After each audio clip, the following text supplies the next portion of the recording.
तपासात काय गोष्टी पुढे करून तपासात नाही. काल सायंकाळी 7:30च्या सुमारास अशी माहिती मिळाली आम्हाला, की एक तरुणीवरती कोणीतरी अज्ञात इसमाने ॲसिड टाकून हल्ला केलेला आहे. तिच्या पीडितच्या आईला सुद्धा जेव्हा विचारलं तेव्हा आईचं सुद्धा असंच प्राथमिक दृष्ट्या म्हणणं होतं. तिथे आम्ही त्वरित त्या हॉस्पिटलमध्ये जिथे ती तरुणी ॲडमिट होती तिथे पोहोचलो. त्याचबरोबर आम्ही टीम्स फॉर्म केल्या आणि टीम्स वेगवेगळ्या गोष्टींची तपासासाठी पाठवल्या. सीसीटीव्ही फुटेज प्राप्त केले. Instagram ID, WhatsApp call logs अशा वेगवेगळ्या टेक्निकल व त्याचबरोबर जे कोणी तरुणीच्या मैत्रिणी आहेत, ज्या कुठल्या रिलेटिव्हज आहेत, त्यांच्याशी चौकशी केली.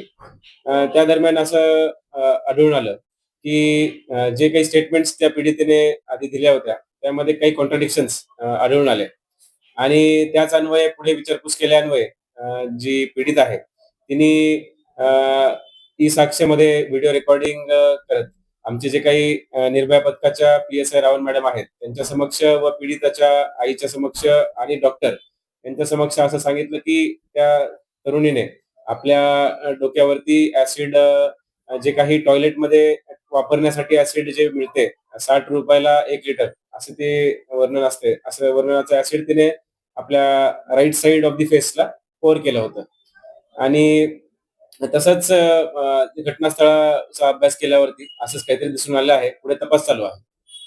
काय मोठं नक्की होतं ते काही पुढे आले का? अजूनपर्यंत जसं की मी सांगितलं, ई-साक्ष्यामध्ये व्हिडिओ रेकॉर्डिंग च्या अनुषंगाने पीडितेने जबाब दिलेला आहे.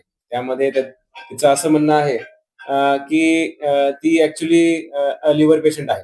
काही वर्षांपासून तिचे जे काही ट्रीटमेंट चालू आहे आणि त्याच्या अनुषंगाने काही अडचणींना तिला सामोरे जावं लागलं होतं आणि काही स्ट्रेस होता आणि त्याच्याच अनुषंगाने तिने पाऊल हे टोकाचं उचललेलं आहे. पुढे अजून तपास चालू आहे निष्पन्न होईल. ज्या ठिकाणी तिने असं त्या ठिकाणचा काही अजून तपास करू शकतो. आम्हाला त्यांनीच तरुणीनेच जे ठिकाण आहे, जे दुकान आहे, जिथून तिने ॲसिडची बॉटल खरेदी केली आहे, त्याचं लोकेशन आणि वर्णन सांगितलं आहे. तिथे आता जाऊन आम्ही जे काही सीसीटीव्ही फुटेज आहे, त्याची कन्फर्मेशन करणं आता चालू आहे. सध्या तरुणीची तब्येत कशी आहे? लोकांकडून काय माहिती? आता जी पीडित आहे तिची तब्येत चांगली आहे. Right side of the I थोडीशी सफर झाली आहे. कारण की ते ॲसिड ट्रिकल डाउन होऊन तिच्या डोळ्यात गेलेलं होतं. डॉक्टरांनी त्वरित तिचं जे काही ॲसिड होतं ते वॉश करून जास्तीत जास्त हानी न होण्याचे प्रयत्न केलेले आहेत. आणि जे स्किन आहे, स्किनवरतीही काही डिस्कलरेशन आहे. डॉक्टरांचा रिपोर्ट येणे बाकी आहे. परंतु आता ती फिट आहे आणि जे काही उपचार आहे पुढे तो सुरू आहे. या प्रकरणामध्ये काही नोंद होणार आहे का? काल जो काही तपास झाला त्यामध्ये वेगवेगळे सीसीटीव्ही फुटेज चेक करणं असेल, टेक्निकल एव्हिडन्सेस गॅदर करणं असेल, स्टेटमेंट्स असेल पीडितचे, हे संपूर्ण ह्या चौकशीची स्टेशन डायरी नोंद पोलीस स्टेशनमध्ये घेतलेली आहे आणि पुढे जसं तपास पुढे येईल आणि ज्या गोष्टी समोर येतील त्या अनुषंगाने गुन्हा दाखल करण्याची तजवीज सुद्धा आम्ही ठेवलेली आहे.